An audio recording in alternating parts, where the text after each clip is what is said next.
Somebody turned on a light. It's a faraway light.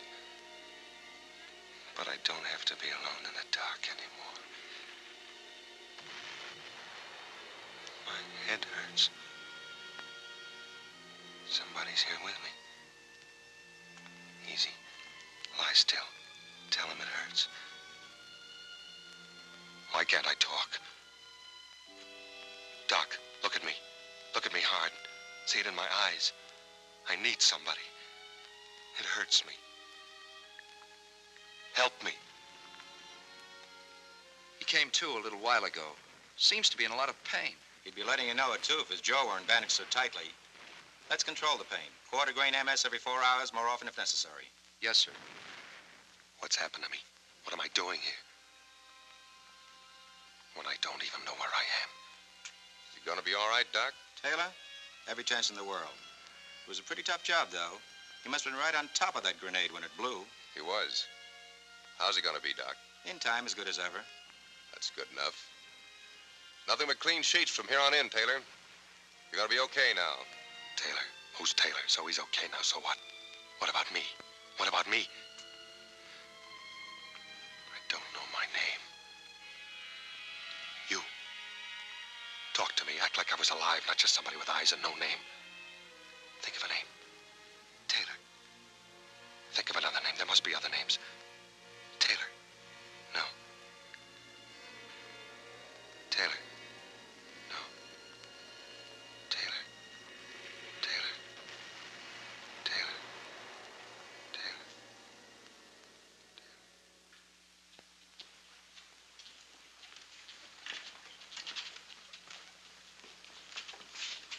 Good morning.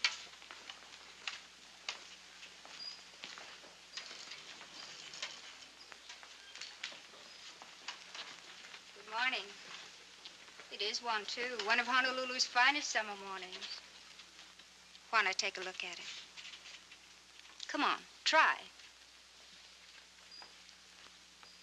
See that tree? There's one just like it outside my window back home. I'll bet there's one you remember, too. The doctor said that you're to sit up for a while today. Your jaw is knitting beautifully. The wires will come out in a day or two. When you get tired, rap on the nightstand. It won't be long before you'll be able to call for me. I'll bet that'll be a relief. I'll call, all right. I'll yell. I'll want to know why they call me George Taylor. Who's George Taylor and who am I? For all I know, that's the first tree I ever saw. Still, that's what it is. That's what I call it. They call me Taylor. So for all I know, I am Taylor. I gotta take time. Work on it. Time to think. Hard. Now I'm tired. Where's the nurse? The nightstand. Rap on it. What's that? A wallet. Must be my wallet. Yeah. There I am again. That's me, all right. Good old George Taylor. How have you been, George?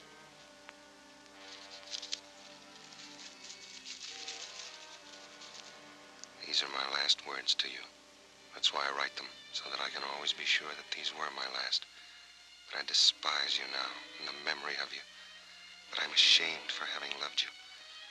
That I shall pray as long as I live for someone or something to hurt and destroy you. Make you want to die.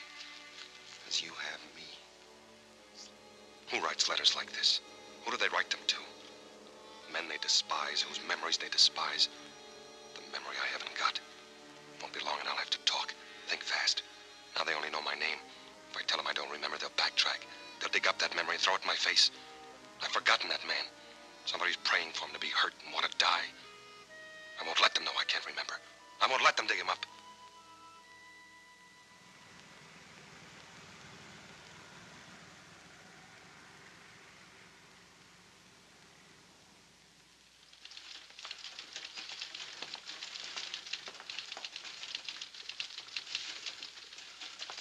Taylor George W.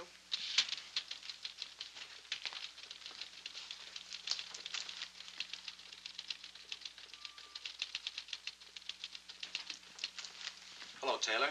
Sit down. You're now in the process of being separated from the armed forces of the United States. We feel that you have a right to know the answers to a lot of questions you may have about yourself and how you'll fit into civilian life. Those questions need not necessarily be restricted to the GI Bill of Rights, employment, insurance, and such. Oh, by the way, before I forget, your sea bag, it's been located. Any change in your civilian address? My civilian address. I could ask one of the boys to drop it off.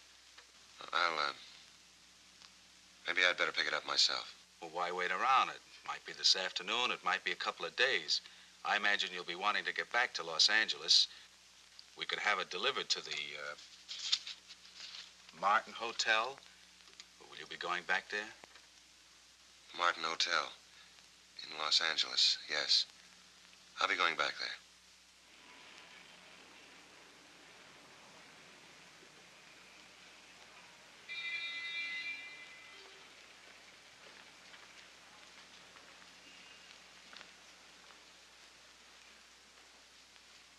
Can you give me some information? That depends. A man named George Taylor lived here 3 years ago. It must have been in January. Did he give an address he had before he came here? Or did he leave a forwarding address? We're not supposed to. It's kind of important. Yeah?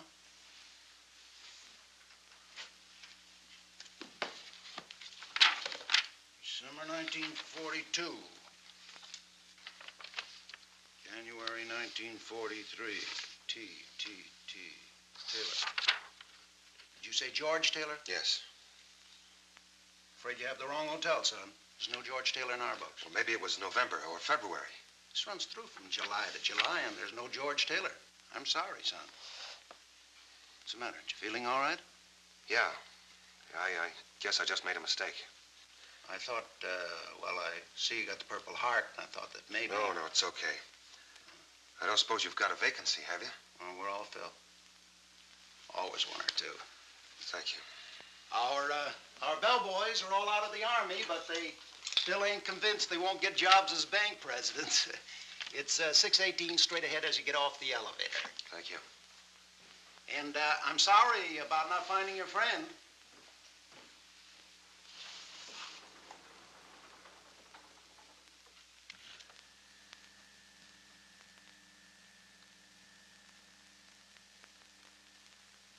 Yeah, this is it, all right.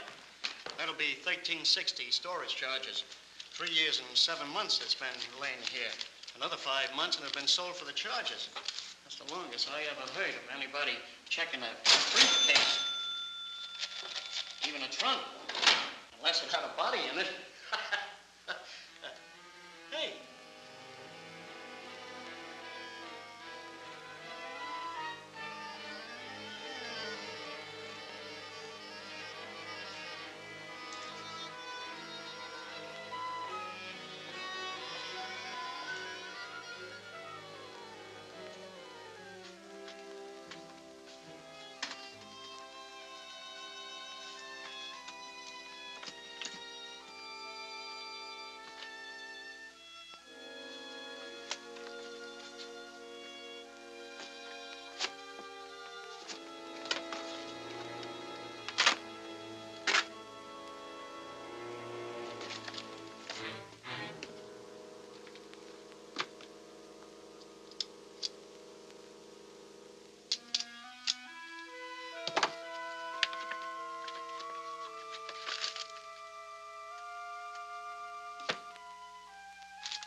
Thank you very much, sir. Come again. And I'll be sure and send that uniform.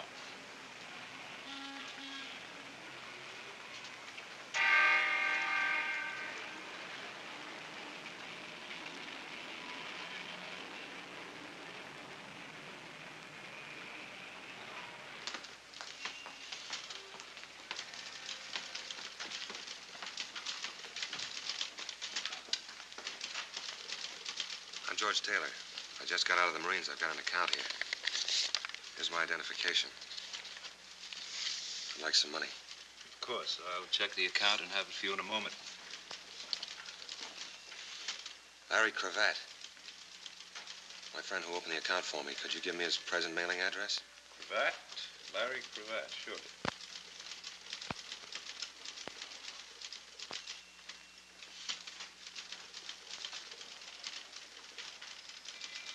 If you will pardon me a minute, Mr. Taylor. Anything the matter?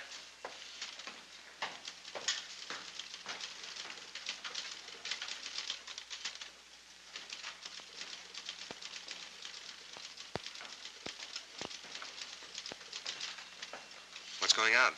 Isn't the account all right? It's perfectly all right, Mr. Taylor. Well, if you need any more identification, I have my discharge If you paper. just wait a minute. Wait? For what? If you don't mind, there's some questions we'd like to ask you. Questions? I don't get it. It'll just take a minute, Mr. Taylor. It'll have to be some other time.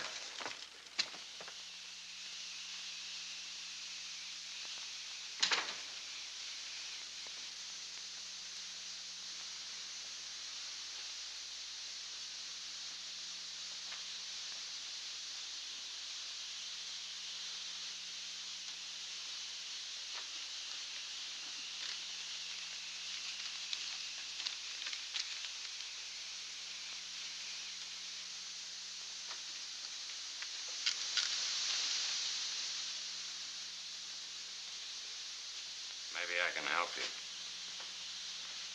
I was looking for Cravat. Larry Cravat. What made you think he was hiding in the desk? Well, I got a letter from Cravat on your stationery. Lots of people use our paper. Nobody here by such a name. Well, the letter was written 3 years ago. Maybe you worked here then. I was working here then. I don't know no Larry Cravat. Well, maybe he used to come in a lot. Maybe somebody else here knows him. Nobody else is here but me. Well, he might come in again. When you tell him to get in touch with me, it's very important. George Taylor at the Martin Hotel. George Taylor, the Martin Hotel. Thanks. Hey, maybe you ought to try around the corner. What's around the corner? Cafe called the Cellar because it's in a cellar. Lots of guys get loaded there and then come over here to sweat it out. Maybe you ought to ask there about your pal. What time's it open? How do I know? When it gets dark. Thanks, I'll try it.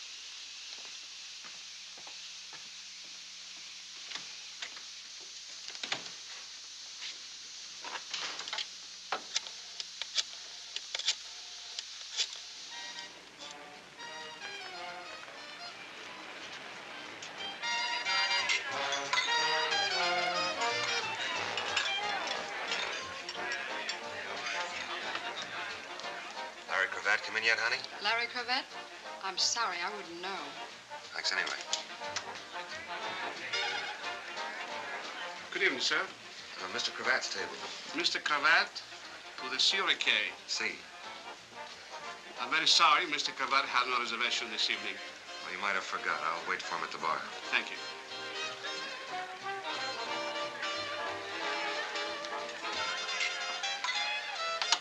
Thank you, Mr. Mitchell. Mr. Mitchell, anybody special? He's a customer. You must know a lot of customers. You must know a lot of names. Enough. What do you have? You name it. Been around here a long time? Ever since they took the bars off the door. A friend of mine used to come in a lot. Maybe you know him. Larry Cravat? I used to know a Larry Cashman, but that ain't Cravat. Well, maybe you could ask around. Maybe some of the other boys would know him. Could be. I'll ask around, Mr. Taylor. George Taylor. I'll ask around, Mr. Taylor.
You forgot to knock. I can explain if you'll let me. Out. Not right now. Get out of here. I'm sorry. Suppose I yell the roof off. And I'd have to stop you. I bet you'd try at that. You know, I can't make up my mind whether this is a pitch or you're some kind of a nut. But if this is your idea of a pitch, then I know you're a nut. Who owns this place? Who wants to know? I do. This and a half a dozen other spots are owned by a very nice guy named Mel Phillips. He keeps me working. You got a match? He must keep a lot of people working. All kinds of people. Sure. Busboys, waiters, captains, cooks. Characters that sit around on bar stools waiting for me. Is that supposed to make sense? What do you think? In about 2 minutes, a bouncer is coming back in here with no sense of humor. He's a foot bigger than you in all directions. That's what I think.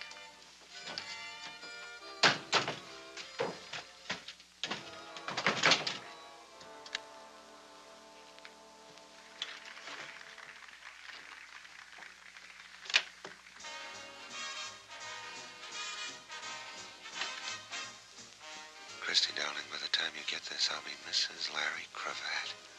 Mary.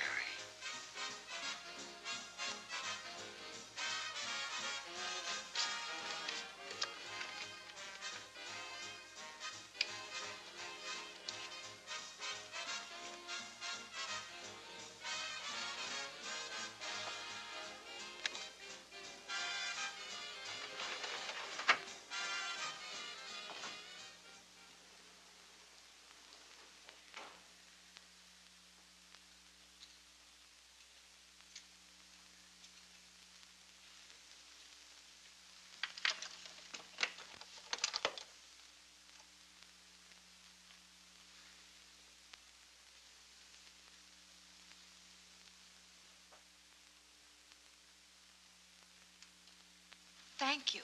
How terribly gauche of me. Not at all. Do you happen to know when Larry will be back? Larry who? Thompson. Larry Thompson.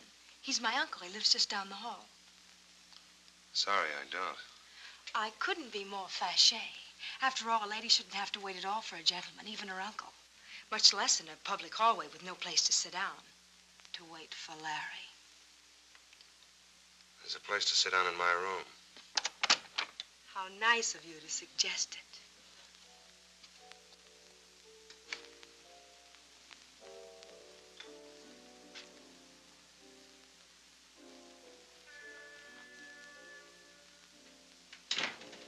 This is rather exciting, unconventional to say the least. Haven't you got a French word for it? Should we just abandon convention and introduce ourselves? My name's Phyllis. Phyllis what? Oh, I imagine it's one of those things. Rich, high-class family wouldn't want it known their daughter waited around crummy hotel halls, is that it? Well, that's putting it a little crudely.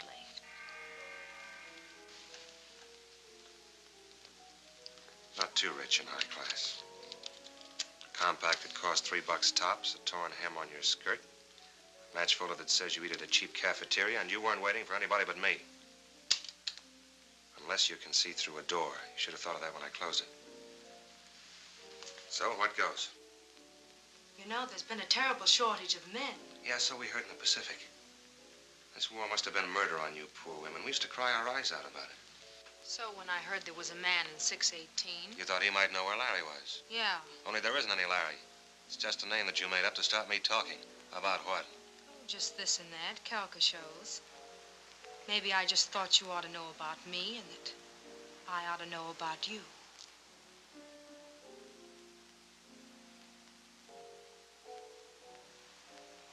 Did you have fun? I've had more fun drinking a bromo seltzer.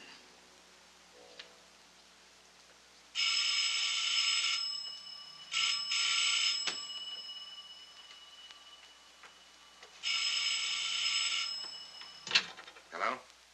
This is the barkeep at the cellar. I got that information you wanted about that certain party. About Larry Cravat? We're closing up now. You come down here, I can answer some questions. You can answer one right now. Who told you where to reach me? I'll wait for you. Come in the front way. Yeah, but I never told you where I...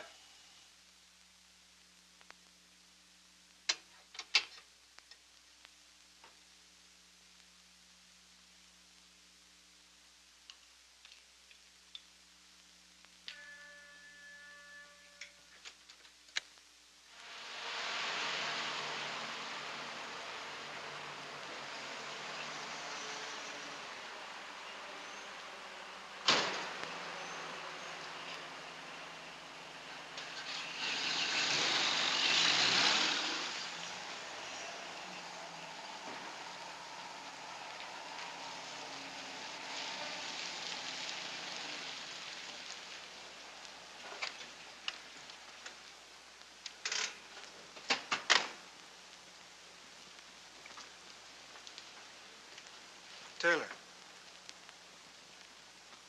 Somebody wants to see you.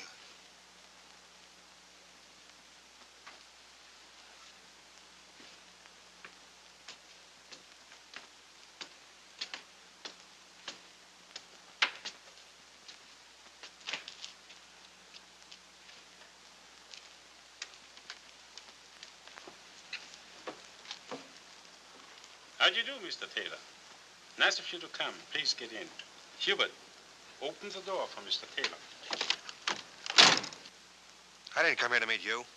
True, but I came here to meet you. Professor Einstein, to the contrary, there is just so much time, and every moment gone is a moment gone. Please, step in. Why? Get in the car. The bartender was paid to call you, to arrange this rendezvous. He has long since gone home to his wife, his bed, and his racing form. You and I have much to talk about. What, for instance? Are you being stupid, Mr. Taylor, or stubborn? What, for instance? I can't believe you're stupid. Larry Cravat, then, for instance. What about Larry Cravat? That was going to be my question to you. You tell me. Come. Sit beside me and we tell each other. I'll listen from here. Not stupid, but stubborn.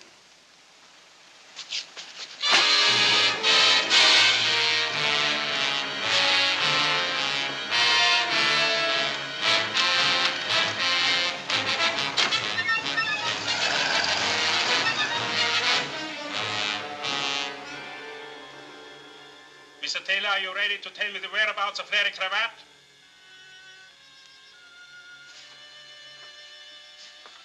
Then will you tell me why you want to know? I'm just looking for him. He's my friend. Larry Cravat has no friends. And you have to stop looking for him. Mr. Taylor, do you understand? You have to stop looking for him. Take him out of here. Dump him someplace. Where, boss? There was an address in his pocket. 723 Gramercy Place. Take him there.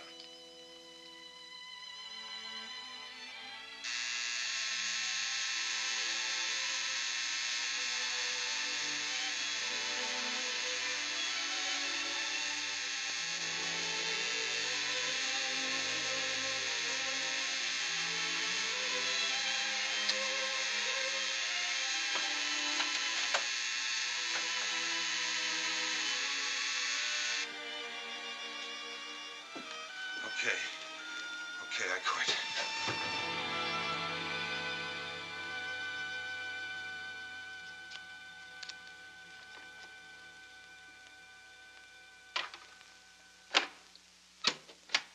Now what?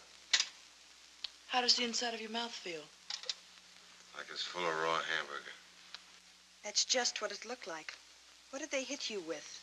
Rubber hose. I can't figure you out. You're not an open book exactly. Why did you steal Mary's picture? Well, for one thing, she's married to a man I'm looking for. She's Mrs. Larry Cravat. If you even knew Mary, then what you just said is as dirty and rotten as anything I've ever heard. I don't know her, but if she's Mrs. Larry Cravat, I want to. You can't. I've got to.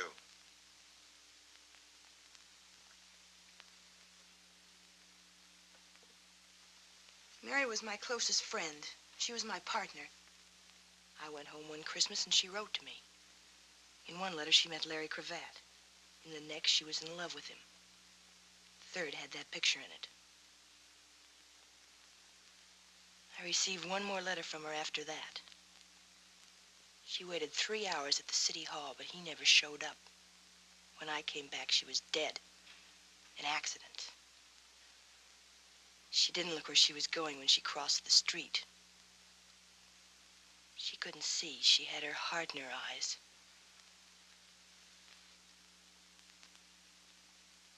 I'd like to meet Larry Cravat someday. Quite a character. I'd like to meet him, too. So the boys in the back room, they didn't believe I didn't know where he was. Why do you want to meet him? I think I'll go now. How far do you think you'll get? The nearest foxhole, maybe. I'll be watching my hotel. All sorts of people. What's your name? Taylor. George Taylor. It's all over town. I may run for dog catcher. Look, I've got to talk to somebody. I'll go crazy if I don't talk to somebody. I'm somebody. I think you are. What do you know about amnesia? Not much. Something that happens to you. You forget who you are or where you belong. Isn't that it? Every now and then you read about it in the newspaper. A guy named John Doe was picked up in a fog. Never happens to anybody you know. It happened to me. Yeah, for all I know, I might have been born 6 months ago. It's a joke because 6 months ago I woke up in a hospital. It's where babies are born, in a hospital. Only this was different. It was in the South Pacific, and it wasn't a maternity ward. My jaw was wired. I couldn't talk. I couldn't ask who I was. I nearly went nuts. Then I found my wallet. There was a letter in it. No name, no signature, just a letter. It told me about myself. It told me good. And then I lived with that letter. It went around in my head like a crazy squirrel on a hopped-up treadmill. I was scared and I was sick. Sick to my heart at what the letter said I was like and scared of anybody finding it out. Scared I'd find it out myself. I didn't want to know anymore. So I kept my mouth shut. I got away with it. Got my discharge. And I thought maybe I could start with a brand new score pad. But you can't just throw away. How many years of living? I don't even know. Do you know what it's like, Christy, to be alone in the world? Really alone in the whole world. 1 billion people, and every one of them a stranger. Or what's worse, not a stranger. Somebody maybe who knows you, hates you, wants you to die. Then last night I found another letter. This one was from Larry Cravat. Said he was my pal. Imagine I had a pal. So I started looking for him. That was this morning. Since then I've been chased by hoodlums, beaten up. That's quite a pal you're looking for. I can't be choosy. He's the only one I've got. It's like that joke about the crooked gambling house. He's the only one in town. So why don't I go find another town? You mean run away and hide? Why not? Sure. Why not? So I'll be alone for a while. It won't be for long. I'll make up a story for myself. I got away with it before. I can do it again. I'll go where people will believe me, where they'll leave me alone, where I won't have to answer questions and ask them. As long as you believe yourself and leave yourself alone and not ask yourself questions. I'm tired of being pushed around. The war's over for me. I don't have to live afraid anymore. Except when you're by yourself and alone. I've got to find that guy. Even if he's the healer of the world, I've got to find him because he knows about me. What am I going to do, Christy? You'll keep swinging. Something's got to break. Who's that? Take it easy. Maybe this is the break. I forgot to tell you, I phoned Mel Phillips while you were out and asked him to come over. Why? Because I want him to beat you up some more.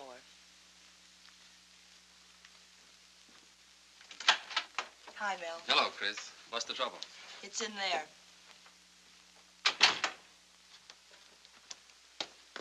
George Taylor, Mel Phillips. This is the character I phoned you about. The one that keeps falling through doors with me on the other side. Hello, Taylor. Hello. Some hot coffee, Mel? Thanks, Chris. No sugar. I know. I understand your trouble started at one of my places, the cellar. Do you want to tell me what happened? It's all right. You may have heard I don't like that sort of thing. I've kept the hoodlums out of my clubs, and they're going to stay out. I'd appreciate you telling me what happened. It's all right. Forget it. I called Mel before you told me about things. Thank you, Chris. If you make up your mind to stay around, I'm sure he can help you. All right, Taylor, will you help me? There's a reason I was so late getting here, Chris.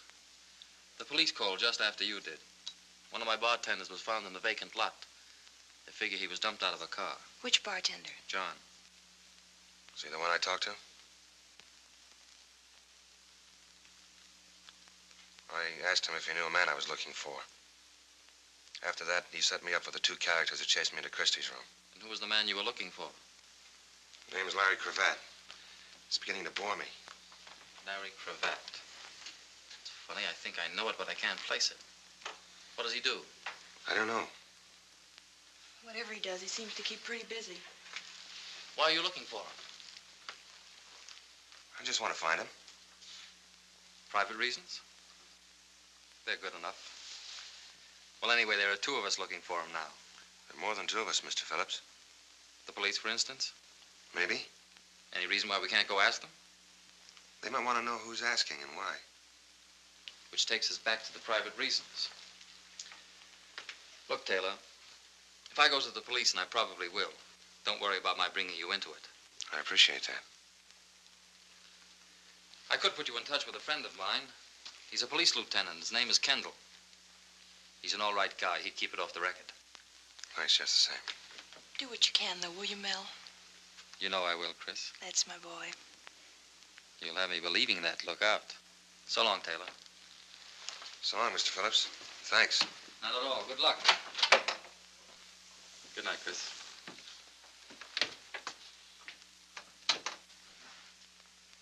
Well? He's a nice guy. That's the only kind I know. Except me. I'll go get some sheets for that couch. I can't stay here. Why not? I won't need any sheets. This will do fine. Well, then, I'll see you in the morning. Don't forget to look under your bed. Lock your door. I'll do that.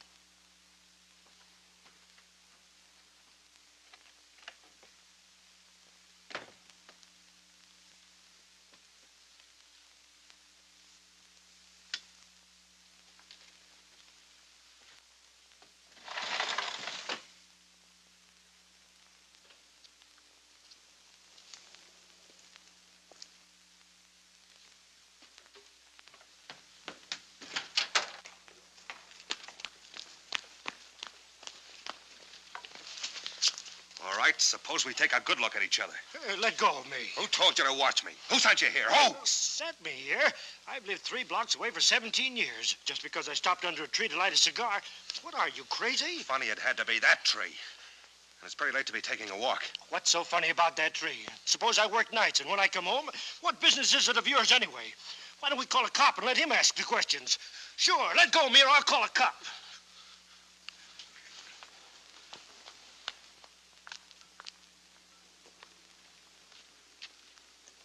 Now what? I can't play along like this anymore. I'm getting the jumps. Chasing shadows. I'll be hearing noises next. Christie, call up Phillips, will you? Tell him I want to talk to that police lieutenant. Kendall.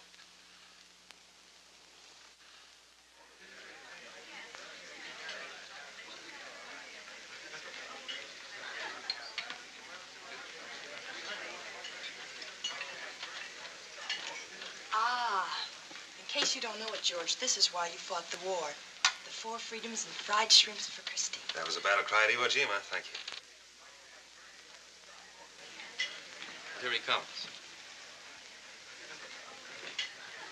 Hello, Mel. Hiya, Don. I'm sorry I'm late. Looked for a while like I wouldn't get away at all. Go on, sit down, sit down. Yeah, we're a little short-handed over at the office. Big post-war boom in homicide. We went ahead and ordered. What did you have? Oh, I never eat lunch. No, it keeps me sleepy all afternoon. You've seen Christie around the cellar? Yeah, sure. How are you? And this is the friend I called you about, Tom Carter. Tom, meet Lieutenant Kendall. Hello, Lieutenant. Hiya, Carter. Hey, that stuff will kill you. Say, I know what's strange about you. You've got your hat off. It's hard for me to believe you're a detective. You're kidding, but I get that in the level all the time. It's almost impossible to make a pinch without your hat on. They just won't believe you. Well, it's the movies, I guess. If they'd only make pictures where detectives would take their hats off indoors, just like anybody else. I was wondering, Don, whether you could give Tom here some information. Tom Carter, wouldn't it? What about? Would you know anything about a fellow named Larry Cravat? Quite a bit, would you? Not a thing. A pal of mine in the service asked me to look him up about a personal matter. This pal of yours in the service, I suppose he was killed before he could tell you very much about Cravat. That's right. Oh, that's too bad. Do you know where he can be reached? Well, if we did, lady, maybe we'd reach for him. No, he dropped out of sight quite a while ago. We did a lot of looking, but since it was impossible to believe that he was any smarter than us, we decided he'd been bumped off. Now, if you'd have asked me that 2 days ago, I'd have guaranteed that. What happened since 2 days ago to change it? Yesterday, an ex-soldier named George Taylor showed up at a bank with a letter from Cravat. That's why I asked you whether your pal was dead. He acted like he didn't want any part of the place. Hadn't been back to his hotel room since. It's interesting, you know. You said if you knew where Cravat was, you might reach for him. Is it all right to tell us why? Oh, sure, it's no secret. When Cravat faded out, $2 million faded with him. It was all over town at the time. Didn't you know about him, Mel? I never knew anybody that could even count that high. That pal of yours, the one who got killed. He didn't have a couple of $1 million stashed away someplace, did he? Sure, lots of us did. We save it out of our 60 a month. I'm not impressed. I make that much in tips on Monday night. But may I ask one tiny question? Who was Larry Cravat? Well, to begin with, he was a private eye. He came out... Pardon me. It sounded like you said I. A private eye is a private detective. Oh. Yeah. He came out here maybe 5 years ago from the East. He got a license, painted his name on the window, and put his feet on the desk. Then for about 2 years, he investigated husbands that played golf when it rained, and wives that didn't come back from the public library till midnight. But he paid his rent on time. And then somebody dropped 2 million clams right in his lap. Coffee? Please. Don? Oh, I never touch it. It keeps me awake. You better have some. You're going to be pretty sleepy this afternoon. That was some drop, $2 million. How's the thing like that happen? Well, it's a long story. Don't ask for details, but here's most of it. It started over in Germany when one of the Nazi hotshots saw the handwriting on the wall. He sent the $2 million over here. And then before he could come over after it, he got knocked off by one of the fellow members of the lodge. And here was this big chunk of dough floating around loose in this country like a paradise at a fireman's ball. It moved east to west. Each time it moved, it left a stiff behind it with his fingers stretched out. The boys play rough for that kind of lettuce, you understand. Somehow, it got to Los Angeles. Somehow, Cravat got mixed up with it. I don't know much more than that. Except that when Cravat blew, so did the jackpot. Sounds like one of those to-be-continued next issue stories. Yeah. Well, I got to get back. I shouldn't have come, but I did it instead of my lunch hour. You shouldn't go without eating like that. It's not good for you. Lieutenant? Yeah, something else? How does this other fellow tie in, this, what's his Taylor. name? George Taylor. I don't know yet. Maybe not at all. Maybe he has as little to do with it as any of us. Well, I should think you'd have picked him up. You must have a description. Oh, those eyewitness descriptions. Right now, he could be anything from a jockey to a Siamese twin. Later on, you narrow him down. No, he'll probably come in by himself sometime. If not, we'll go out and pick him up. These fortunes, they kill me. This ain't bad. Well, I'll do you some more, huh? Bye. Bye. Bye, Don.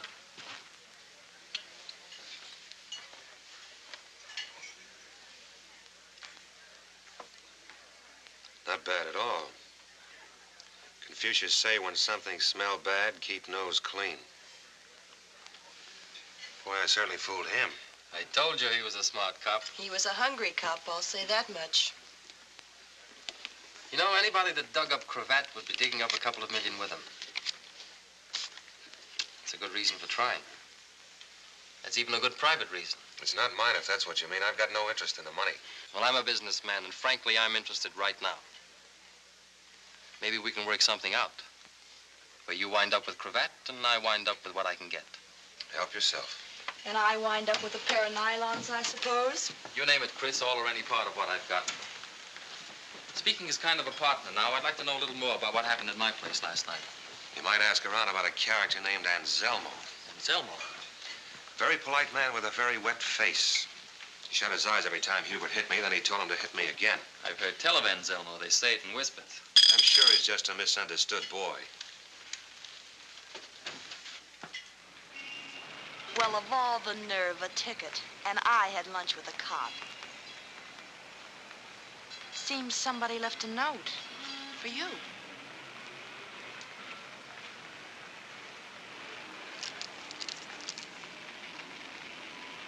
LC, 4211 and a half North Summit, San Pedro. Isn't that a little childish for a detective lieutenant? Leaving notes around like Easter eggs? What makes you so sure it was Kendall? Who else? Who else, Taylor? I've gotten beyond caring. LC is only one name in my book, and it means I've got someplace in particular to go this afternoon. Maybe I ought to go with you. Yes. No thanks. But I've got my own reasons now. They come after mine. Cravat and I gotta be alone when we meet. Is it all right if Phillips drops you at the hairdresser? Sure. Good. Things don't happen like this, you know. It's too easy, too pat. Practically an invitation. It might be smarter not to go alone. Probably would be. But you're going anyway. What would you want me to do?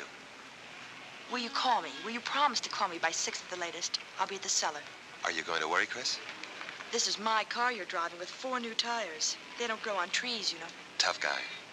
Sure, I'll call you.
So, what's on your mind?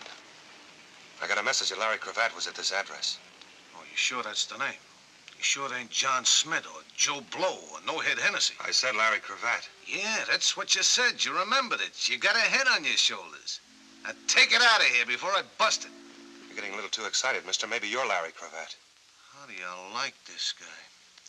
Here, look, it didn't work. Now beat it. You thought that she was home and I wasn't, so I am home. So I answer the door, so you quick ask, does Oscar Fink live here, or do you want to buy a canary? I don't know what you're talking about. That's all, brother. What's going on out here? What's he selling? What's he selling? You wouldn't know, of course. You never seen him before, of course. If it's insurance, I'll take a little on him. Double indemnity. What's that mean? Means if I beat your brains in, I get paid double. Whatever it is, mister, we don't want any. We haven't got any. I'm looking for Cravat. Whoever he is, we'll look somewhere else. Yeah, look someplace else. Maybe she could suggest where. Gotta have a special place, huh? He wants to know, can you suggest some place he can look? Doesn't he know I'm a lady? Tell him I busted my crystal ball and he'll have to find one for himself. She busted her crystal ball. You'll have to find one for yourself. Crystal ball? A fortune teller. Ask her which one she goes to. Which one do you go to? Crystal Ball's a fortune teller? Tell him I never use them, and he can go look on Terminal Dock, and if he doesn't find one, he can jump off it. She says, go look on Terminal Dock and then jump off it.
There seems to be a feeling of mistrust in the air.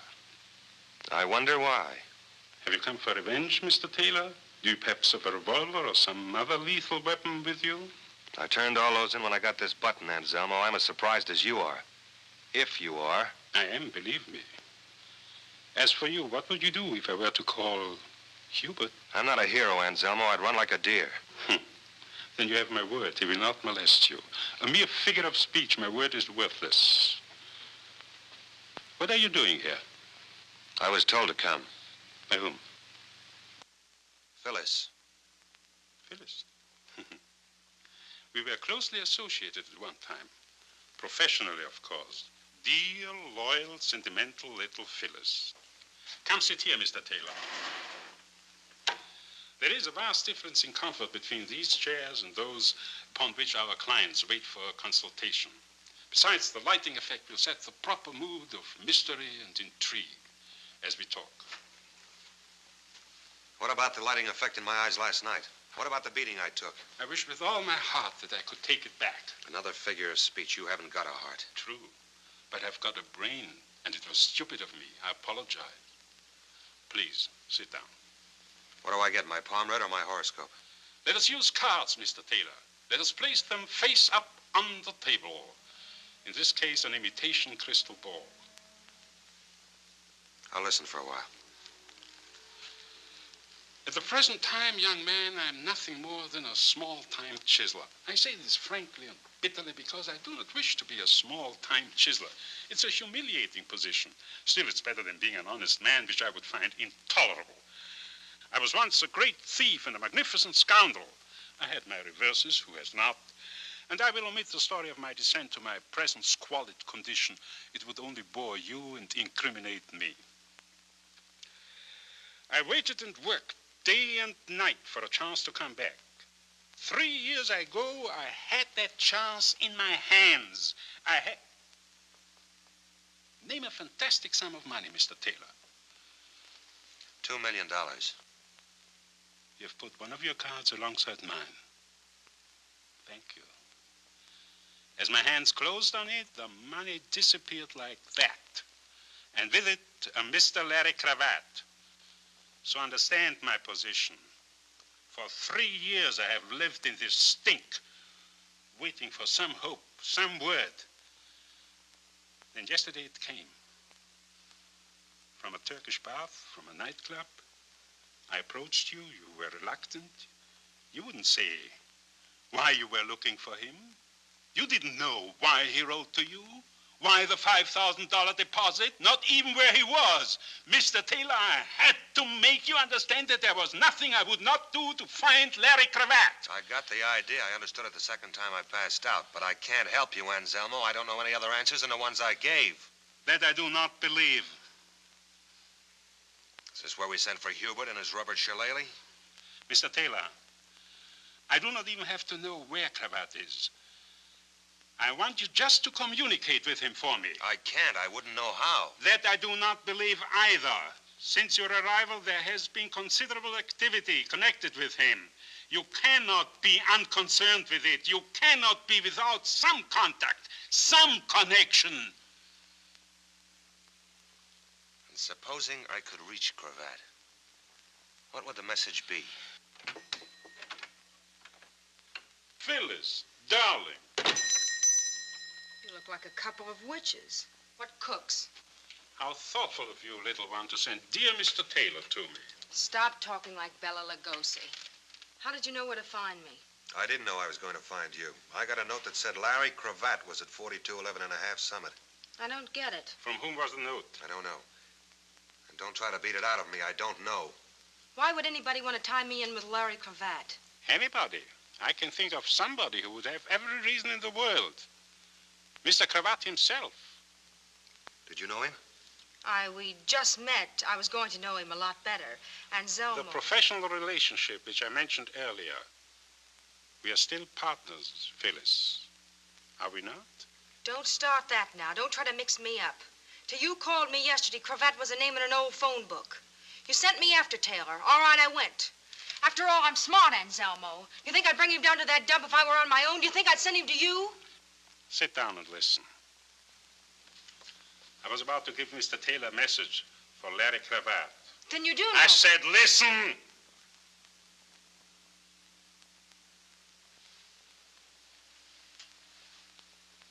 This is what I want you to tell him. That even $2 million is of no use to a man in the electric chair. Suppose he doesn't understand the message. He will. Suppose he says he doesn't. Suppose he wants to know where you fit in.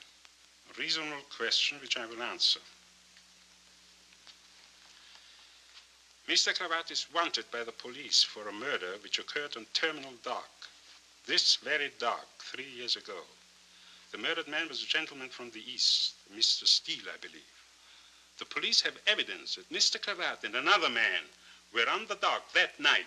They do not know who the other man was. However, Mr. Cravat's immediate and prolonged absence has strengthened their belief that Mr. Cravat was the murderer and that the identity of the other man is relatively unimportant.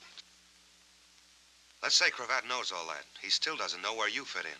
For a considerable amount of money, subject to negotiation, of course, I will present the police with the other man on the dock that night. He will confess to the murder and free Cravat of suspicion. How do you happen to know who he is? If he's reluctant to confess, the police will find a suicide and a signed confession, complete in every detail. That might be better in any case. What makes you think Cravat will go for a crummy deal like that? Because it's to his advantage. Because it's probably to your advantage as well. What do you mean by that? Mr. Cravat deposited $5,000 to your account. Why? He was not a charitable man. It is more likely that he was paying for services rendered. What were you being paid for? There is every likelihood that the unidentified gentleman on the dock that night was you, Mr. Taylor. I'm in the middle of nowhere. I'm in betwixt and between. Dark is the starlight above me, never knowing you love me. I go drifting from dream to dream. And so, if I wind up with no one, how can I help but be blue? I'm in the middle of nowhere. 'cause I'm getting nowhere with you.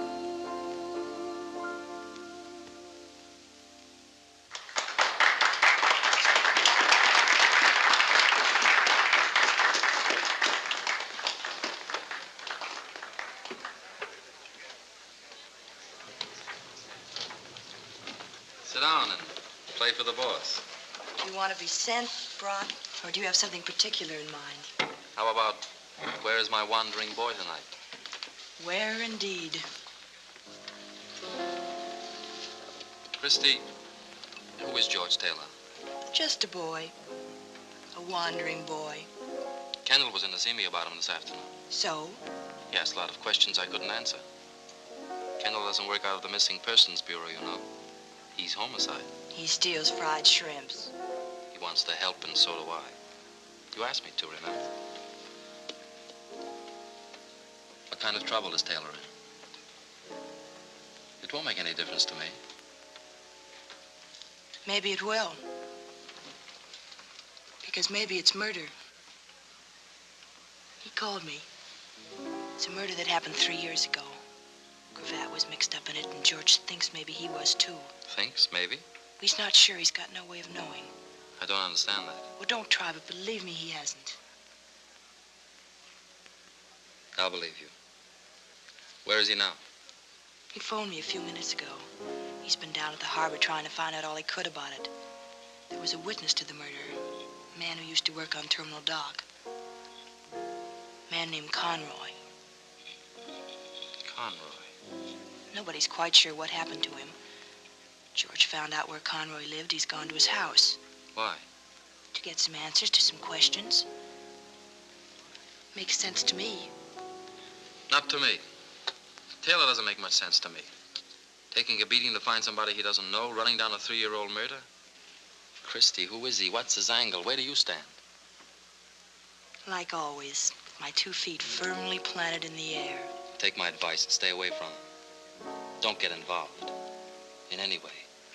Confucius say when something smell bad, make new friends. When something smells bad, believe me, it's in the air like an earthquake. Don't stand too close, Christy. Don't get hurt. In any way. I'm the girl with the cauliflower heart. You think. You're as tough as a love song. You've got your face turned up and your eyes closed, waiting to be kissed. Might not be a kiss, baby. Open your eyes and look around. That's mighty fine advice, smell, and I'm beholden to you. There's only one thing wrong, though. What? I'm nuts about the guy.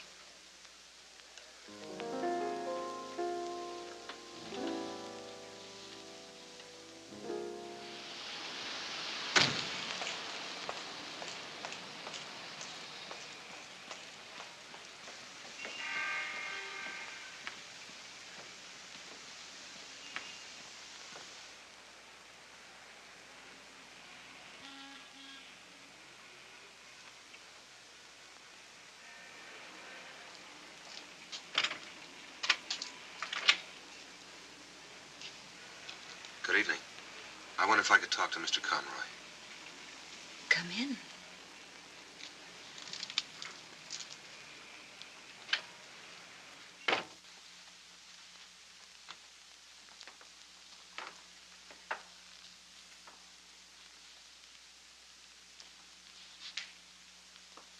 My name is George Taylor. Please forgive me. It was so dark.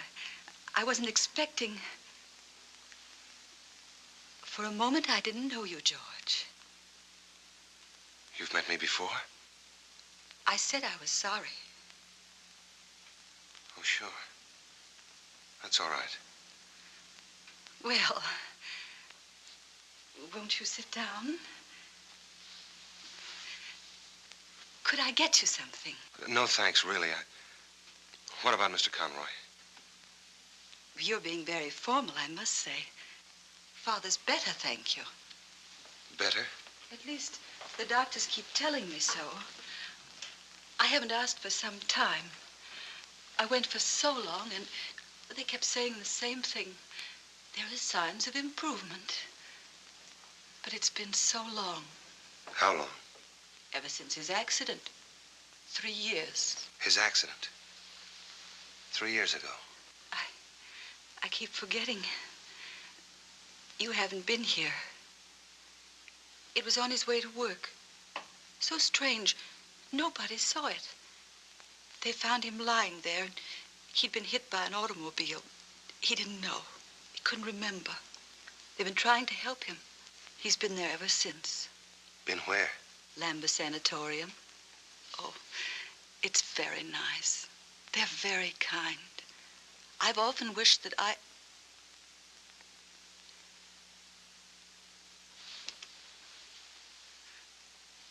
Memories have a way of getting stuck together like pages in a book, haven't they? The story in the paper that morning. A man had been murdered. Father read it aloud to me. I thought that very odd. He seemed pleased and happy. There was someone, he said, who would make us rich, and I would have a new dress. I'm afraid this one isn't very pretty. The man who was going to make you rich. What was his name? I don't remember. Was it Larry Cravat? It was so long ago. I don't remember things well, really. Only certain things. It's so funny. They seem to shine like little lights, and everything around them is dark. You said the Lambeth Sanatorium. Did I? Didn't you? You're going away now. I've got to see your father. You've acted very strangely. Well, I didn't mean to. It's just that I... You haven't even called me once by my name. It's Elizabeth, in case you've forgotten. I'm sorry, Elizabeth. But it's been such a long time. Yes, it has. And things change, don't they? In time. But time doesn't change. It goes on and doesn't change. I know, because I've watched it. The nights, days, nights are always the same. Dawns are always gray, and the days can have different colors, but the nights are black, and they're all empty. No. Only people change. They grow old and ugly and pitiful. Don't stare at me like that. I'm no concern of yours. Really, I'm not. You don't know me. Don't worry. I never saw you before. I lied. I made believe.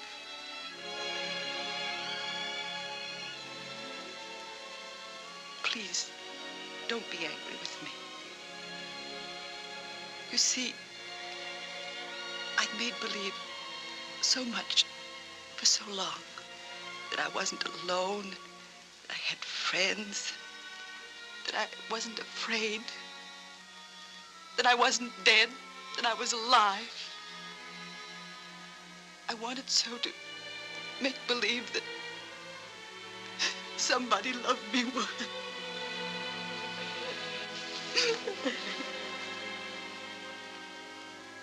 I know a little bit about being lonely.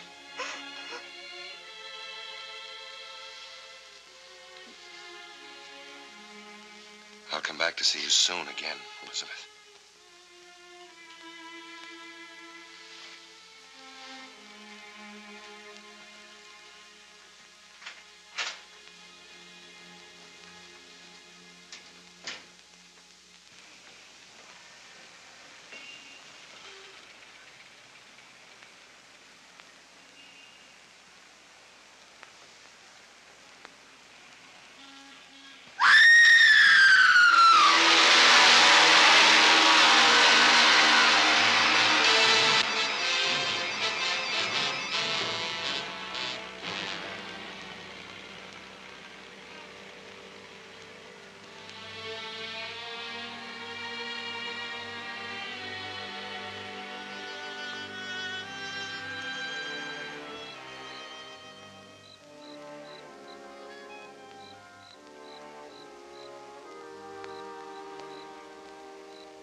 Good evening. Good evening. I'd like to see Michael Conroy. Conroy? Oh, I'm afraid you can't see him. Why not? Well, for one thing, it's after visiting hours. Well, I'm his nephew. It's very important. We consider our rules important, too. For another thing, Mr. Conroy doesn't have visitors. Well, he wants to see me. I've been away in the service, the Marine Corps. He doesn't know that I'm back. It'll be good for him to see me.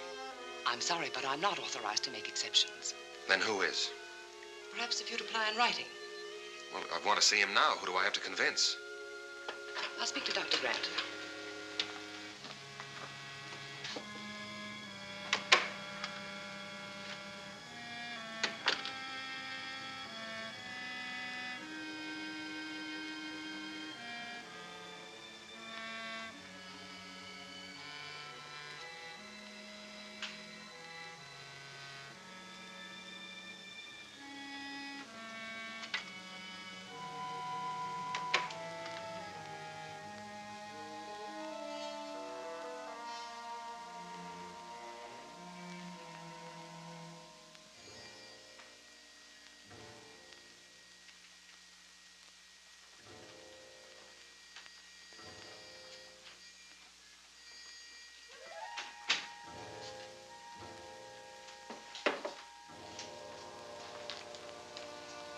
I wonder if you could help me.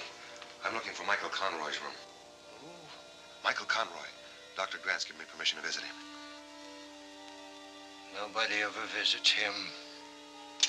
Look, just tell me where his room is, will you? I'm a very good friend of his.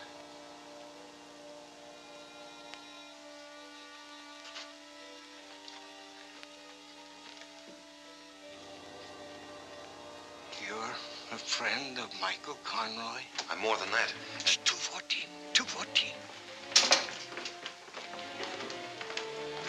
How dare you wander about the corridors of this sanatorium by yourself? The door was open. I was just curious. That's not true, Doctor. The door was closed.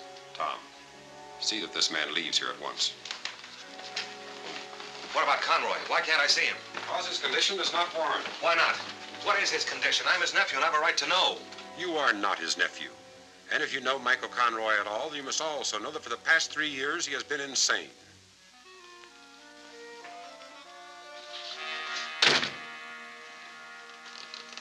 Out.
truck. I didn't see it. It came out of nowhere. My head hurts. Are you Conroy? Michael Conroy. My daughter, she'll worry. Will someone? Her name is Elizabeth, and we live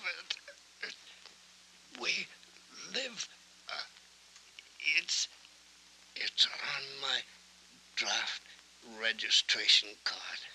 Your draft registration? Imagine an old duffer like me. Still, you can't tell. The war's very young yet. Sure. Sure, it's only 1942, isn't it? Back. Now, my back's beginning to hurt. Conroy, the other night, a couple of nights ago maybe, a man was murdered on the dock. You saw it. Yes, I saw it. Do you remember who did it? Was it Larry Cravat? I heard the shot, and then another shot, and I was afraid, and I hid. There was some running, and then there was quiet. Just a man lying there, and he was dead. And there was a suitcase. He dropped it. Who dropped the suitcase? One of the men who ran away. Larry Cravat? I hid it under the dock, up in between the pilings. Nobody ever goes there. He'd have to pay me for it. I'd be rich. That was clever of me. You said Cravat was there. Which was he? Did the three men arrive together? The one with the suitcase, did he do the shooting? Conroy, look at me. Was I the man with the suitcase? Did I do the shooting? Look at me.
Hello there.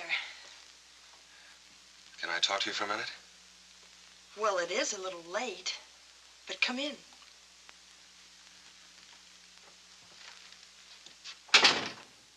You fixed the bed for me. Well, as a matter of fact, what with the housing shortage and all, I left my name at the USO in case any soldiers or sailors... You've been waiting up for me to come home. I just thought... Anyway, there's some sandwiches over there with their toes curled up. They're for you, too.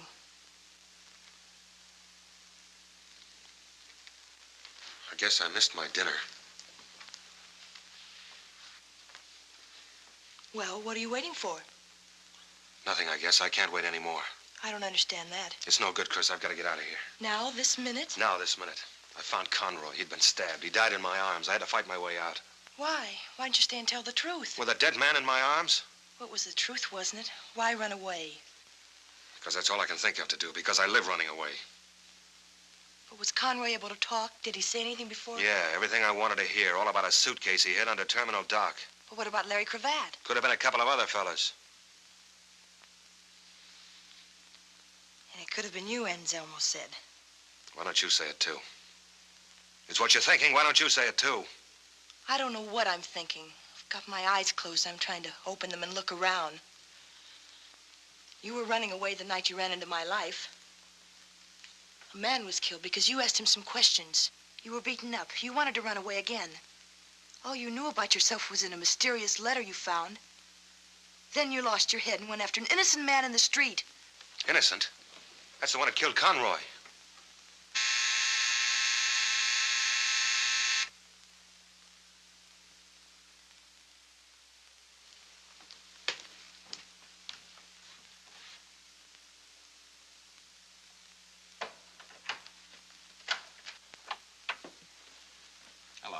Hello? I've come for George Taylor. You must be a little mixed up. This is my house, and I'm not George Taylor. You haven't even got the right sex. Nobody can say you haven't. Thanks. You know, it's a little late at night for playing games. I'm kind of dopey when I get waked up. I guess I'm getting old. I don't see how you do it. Still dressed, even your shoes, the light's still on. What do you say we don't try to mix each other up? There's Taylor here. They're both in the kitchen, he and Adolf Hitler. You'll get promoted for this, Lieutenant. Yeah, that's a good one. I guess I was a little stupid about that, Taylor. I figured he was getting pushed around, didn't know who by. That's why I left that note in your car. I thought that he'd take one good look at Phyllis and get off the merry-go-round. I'll tell him if I see him. No, don't. It'd just make him feel bad. See, it looks like he killed a man tonight, a man named Conroy. Well, I'm sure glad he isn't here. I'd hate to pick him up here. That way you'd be mixed up in it. Newspapers, all that. Those maniacs with the flash bulbs.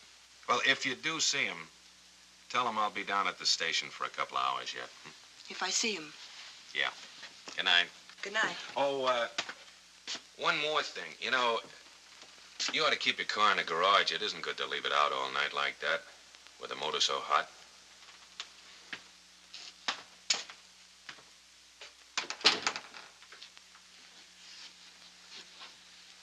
I was coming out when he stopped me by talking about you. He knew it. He knows everything. He's the original seeing eye. 2 hours. That's not much time, or is it? It's enough. Turn out the lights while I get a coat.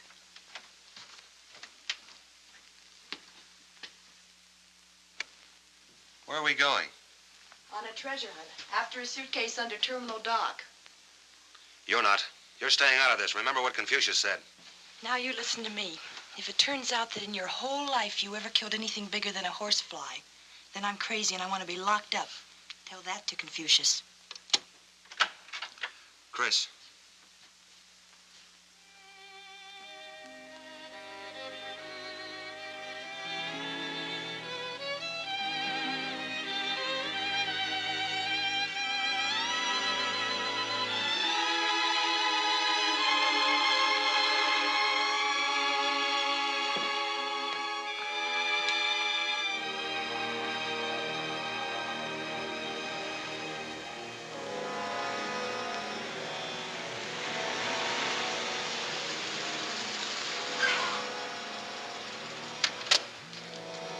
Chris, this looks a little bit rugged.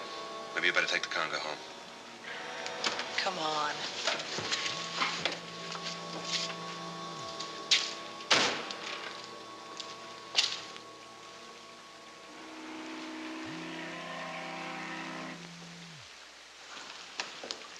Must be a ladder along here somewhere. This is where the boats tie up. There's one.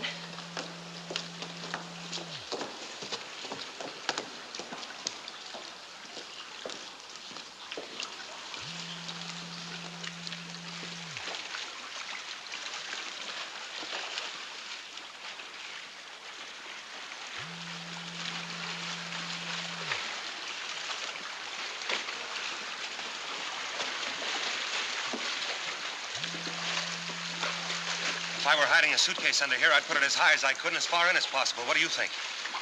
I think we should stay very close together.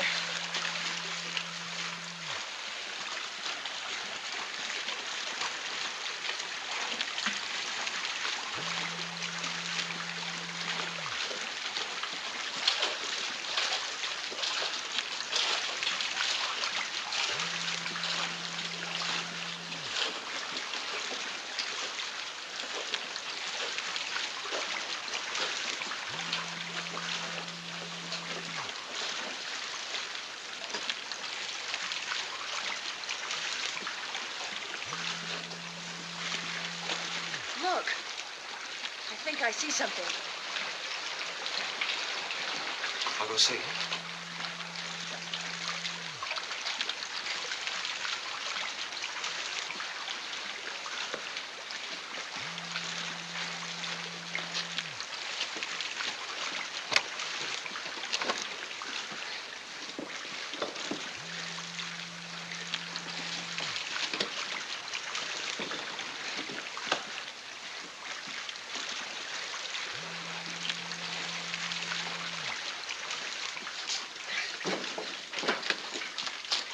Though someone had been at it. Rats, probably.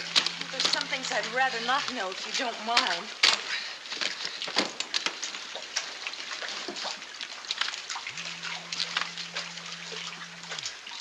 $1,000 bills. The 2 million. They've come a long way. Heil Hitler. Light a match.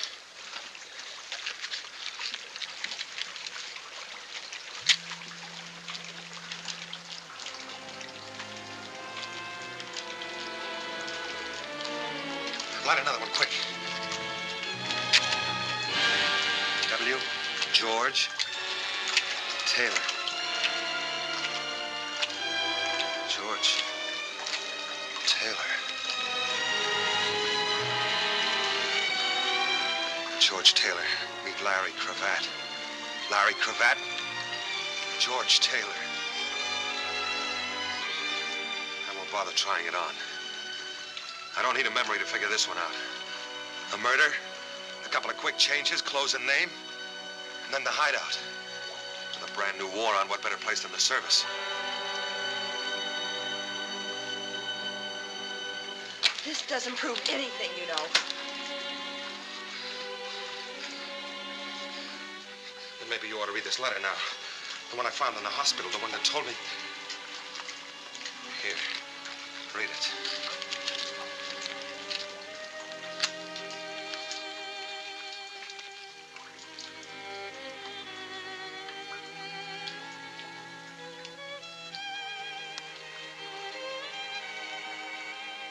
Your friend Mary. The one that couldn't see because she had her heart in her eyes. Was that her handwriting? Don't lie to me, Chris. Yes, Mary wrote that. To me.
Don't hold on to me. That way we're one target. Come on.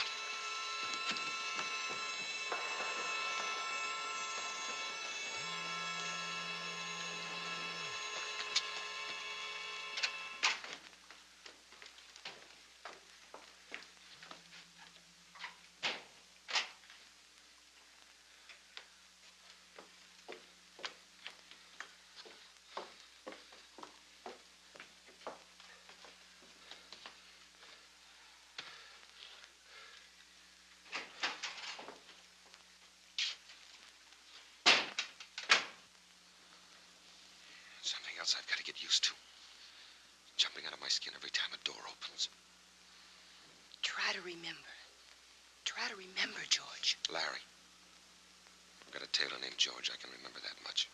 Darling, look. Don't call me that either. That's something else I remember, too. Even if it didn't happen to me, but to a guy named Taylor. That's who you are. That guy. I'm Larry Cravat. And I killed a man on that dock 3 years ago. I don't know who he was, but I killed him and I dropped the suitcase and ran away. But Supposing the other man killed him. Supposing you just ran away. The other man? The one you thought you might have been. Who is he? I haven't got time to start that all over again. My 2 hours are nearly up. Do you think you could ever have killed anybody? I know about George Taylor. No. But I can't speak for Larry Cravat. For me. I can. The answer is no. Thanks for your vote. Just because you've got another name. Even if you wipe out a man's memory, doesn't it stand to reason that his brain is the same? That his standards are the same? You didn't think much of him? I never thought of him as a murderer. And he could have changed for the better, too. 3 years of work can change a man. You're making a nice try, Chris, but that isn't the way I've heard it. They say I killed a man. And they say you killed Conroy, too. Did you? No, but I can remember that, and I can't remember anything else. Don't make me try anymore, Chris. I'm too tired. Don't make me try anymore.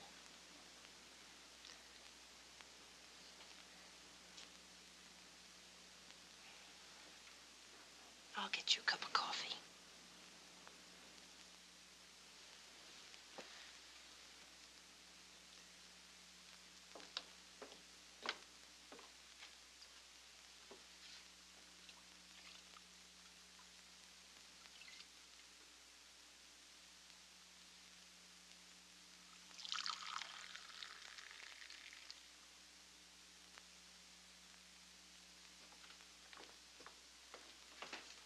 Here, hold on to this cup.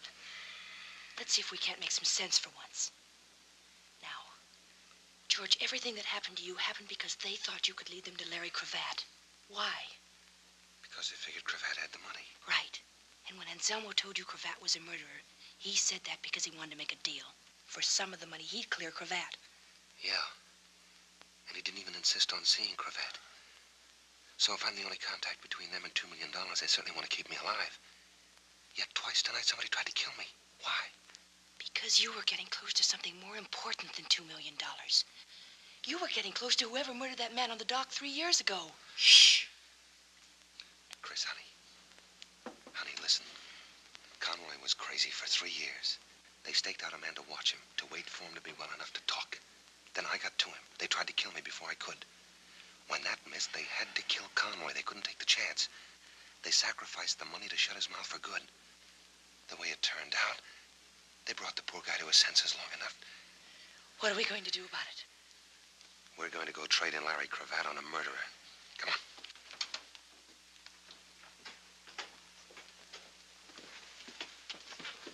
Going so soon?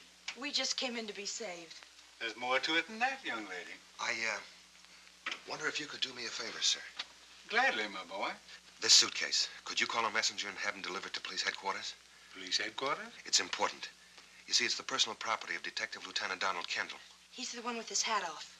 I know Lieutenant Kendall, young lady. In that case, my boy, I'll be very glad to take it over myself right now. And please accept this as a donation. $10? Thank you. Thank you very much. Chris. How long do you think before you can forget the guy that Mary wrote about in her letter? Funny you should bring that up. I haven't thought of him once. I keep remembering what it must have been that she was in love with.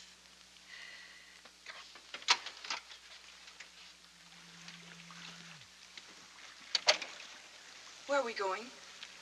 To a fortune teller. Why a fortune teller? To get our fortunes told. Well, if it isn't Hubert.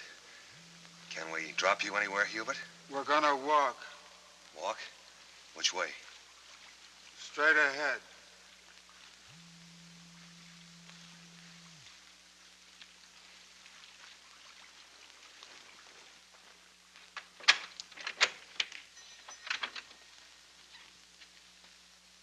Come in.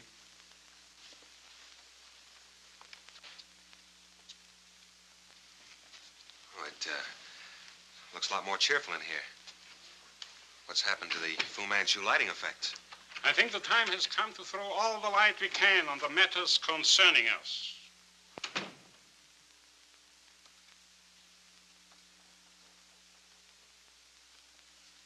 And who is the character with the hair?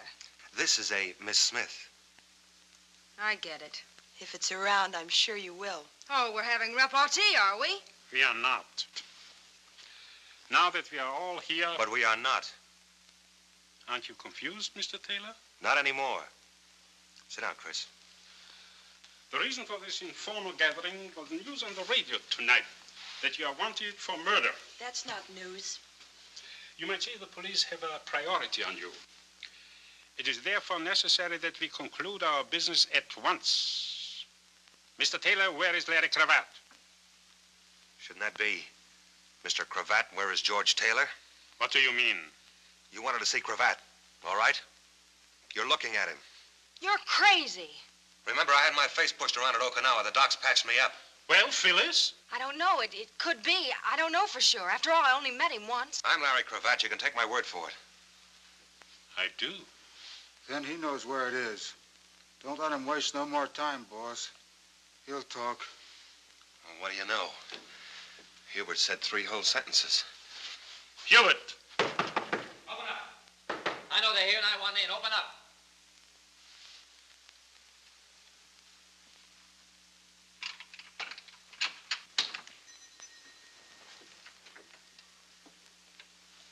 Hi, kids. I haven't had the pleasure. The name is Phillips, Mr. Anselmo. And your name is Phyllis. I've heard about you, too. She's a well-known society girl. I called your house when I got the news, Christy. I've been all over town since looking for you. It's a good thing I remembered your mentioning, Anselmo. Now that you are here, Mr. Phillips, why are you here? Because you wouldn't have a quorum without me. And because I'm an important stockholder in $2 million. Are you going to stand for that? Perhaps. At any rate, before any more partners arrive, I suggest you continue what you were saying, Mr. Cravat. Cravat? Bring him up to date, Chris. Secrets.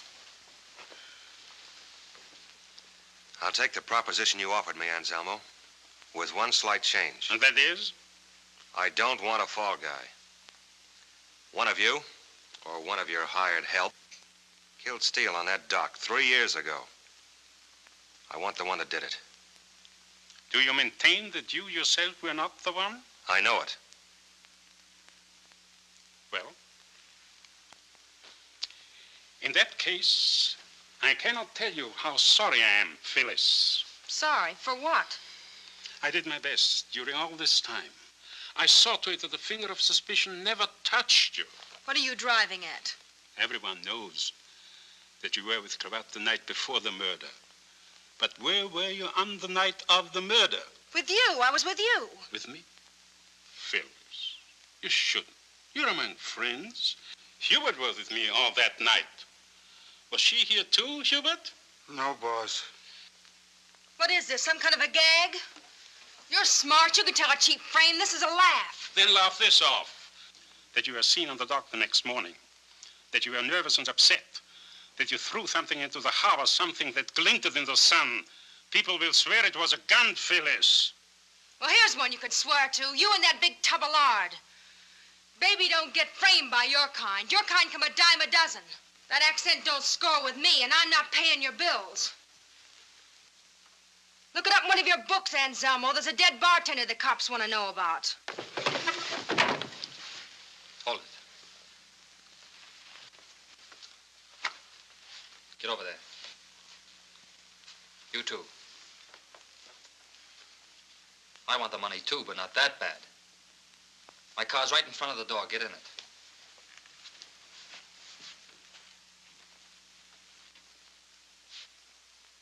Give me the key.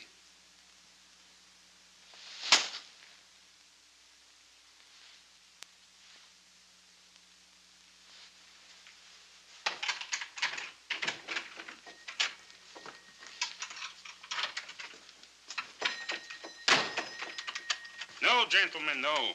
There's no time for that. I doubt whether there's even time enough to get out of town. Phyllis, darling. The jig is up.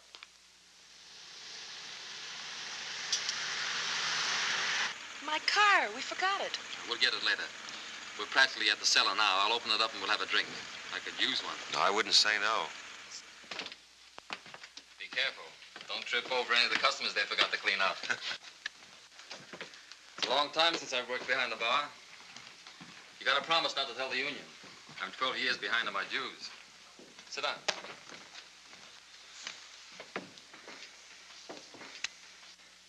Stop me if I'm repeating myself, but you're a very nice guy, Mr. Phillips.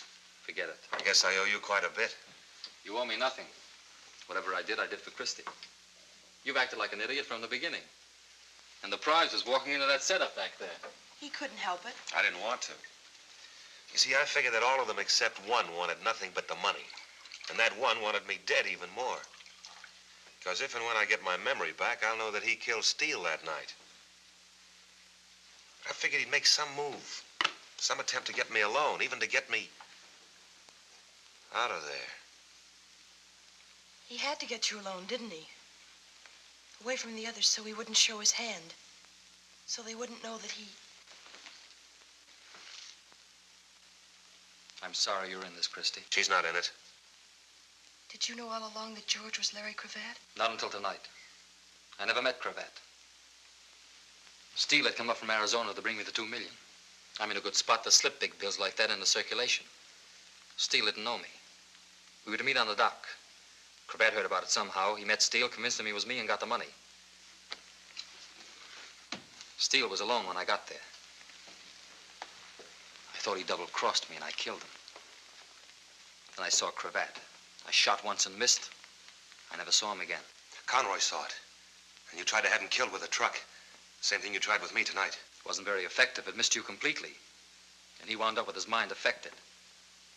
He doesn't worry me now, though. No, the little man with the glasses took care of that, didn't he? The one you staked outside Christie's house to watch me. Did you send him after us tonight under the dock? I didn't know you were under the dock. His orders were to get you wherever and whenever. I thought about you a lot, Cravat. For 3 years, about you and the money you stole from me. You're going to be a poor man now, Cravat. A dead man's a poor man. I got you into this. Stop it. Little Miss know the right people. I couldn't leave you alone. I had to call in that good, kind character. I never did anything to you, Christie. You're doing all right now. Why didn't you stay out of it? I told you to. I warned you. The answer still goes. I know you're nuts about the guy. But it's too late now. She's got no part of this, and you know it. It's too late. But maybe it isn't. I'm sorry. You don't know why we were under the dock. Do you want me to tell it? Or Christie, maybe you'd rather believe her. Is it that important? I thought it was. Finding out whether the $2 million I hid there 3 years ago was still there. Was it? Every brand new $1,000 bill. I thought you got away with it. And you thought a lot of it must be gone. Not a cent, Phillips. It's all there. $2 million. Nobody in the world will know you've got it except Christie. That's the deal. Christie for $2 million. No sale. Well, what can she do to a smart operator like you? Go to the police? It's her word against yours. I'll be gone. They think I did it anyway. Conroy, too. All she can do is repeat herself, and pretty soon nobody's listening. It's no use, and I won't have it. $2 million, Phillips. $2 million. Where is it? I'll take you near it. Then Christie goes free, and I'll take you to it. This can't be a phony. I'm in no position to work one. I couldn't have planted it. I didn't know this was going to happen. Where do we have to go? Back near the dock. Okay.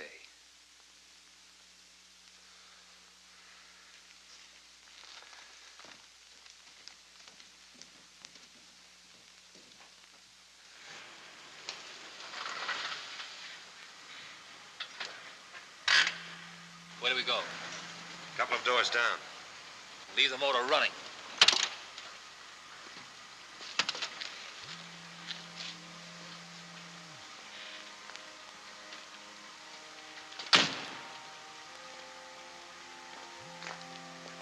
Okay.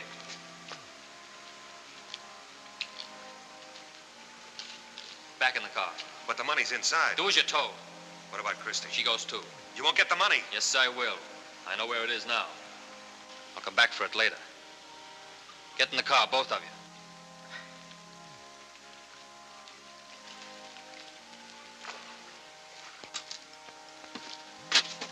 Don't anybody move.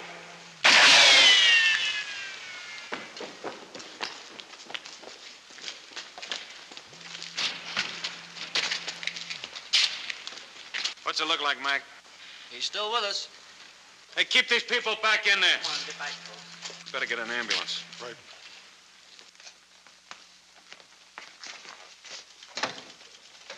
Get that stuff copied as soon as possible. Yes, sir. Did Phillips tell you everything you wanted to know? Yeah, with full details. It'll make better reading than Forever Amber. And will he live? As if I care. Well, if I could only learn how to shoot straight, maybe I could save you taxpayers some dough. But I always close my eyes. It's for you, Lieutenant. It's Mac. Yeah. Hello, Mac.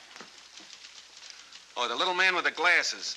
He used to work as an attendant at the Lambert Sanatorium. Lambeth Sanatorium, make that. Yeah, you can start from there. You got all the others. That's good. Okay. I'll see you. Say, you know, that was a pretty sharp piece of thinking you did, bringing Phillips back to that mission. You knew I'd backtrack on that suitcase, didn't you? Well, the spot we were in, I had to think sharp and talk fast. You must have been a pretty good Seamus, Cravat. Seamus? Seamus is a private eye. Well, at least it looks like I kept my nose clean anyway. Yeah. You think you'll go back to it? No, thanks. See, 3 years of war can change a man. That's what I always say. Well, if I can be of any help to you, just let me know. Thanks. I'd like to drop around and see if you don't mind. There's still a lot of questions I want answers for. I know the answer to one, but you haven't asked it yet.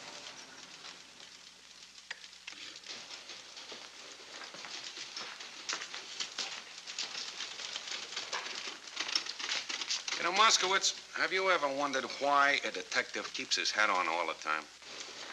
Can't say that I ever thought about it, Lieutenant. I found out why tonight. You see, if you have to shoot a man, you don't want to be holding a hat in your hand. Seems that the movies are right.